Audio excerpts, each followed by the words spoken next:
Misplaced Trust by Micah Castle. Immediately, the father knew everything was wrong, horribly wrong. What came out of his wife's womb was no more an animal than a man.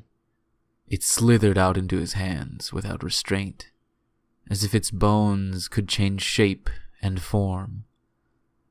The protruding, elongated head with its sticky, oval, cat-like yellow eyes, the appendages that were more like tentacles than human limbs, and its skeletal, thin frame in which organs and brittle bone could be seen through its oily flesh. The world swam in front of him as his mind reeled, his wife shouting, "What's wrong, honey? What's wrong? Is there something wrong with the baby?" seemed miles away, spoken through a dozen walls. He stumbled backwards. 5 minutes ago he wanted a baby more than anything else in the world. But now Thomas wanted nothing more than to be rid of it. Thoughts began to bubble up in his mind. I shouldn't have tempted fate. I shouldn't have played God. His wife slowly got to her feet, slipping down from the towel-covered kitchen table. She neared her husband, keeping herself balanced by holding her arms out by her waist. "Babe, what's wrong? Let me see the baby." It felt like he shook his head, but he wasn't too sure. His wide eyes wouldn't look away from the abomination he held. Faintly, he saw his wife's thin, trembling arms reach for what she believed was her baby, but he quickly pressed it to his chest, snatching it away. "It must be killed," he muttered under his breath. His wife stood so close to him that his back pressed against the floral wallpapered wall. The thing must be destroyed. It wasn't their child. It wasn't any human's child. It was the product of a man's need for the perfect offspring. "Thomas, give me our child," she said, fear in her eyes. "No, no," he shouted. "Thomas, please, hand me my baby." "This isn't your baby."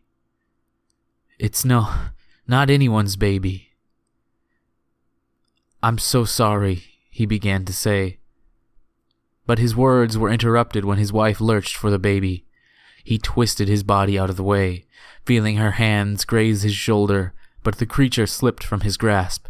His wife screamed and scrambled to pick it up from the floor.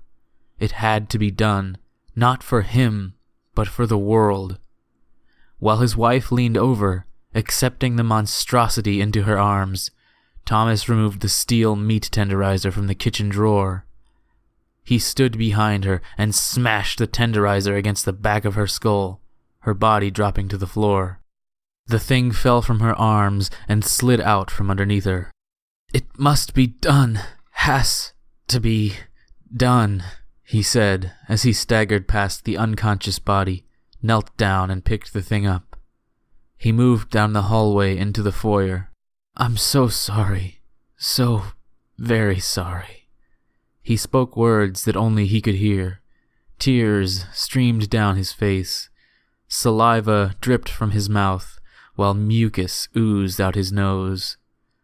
I shouldn't have trusted them. The Ancient Ones. Shouldn't have made the deal. Thomas laid the creature down onto the wooden floor and knelt before it, meat pulverizer held high above his head, gripped in his trembling hands. He looked down at it through a watery veil as his mouth hung open.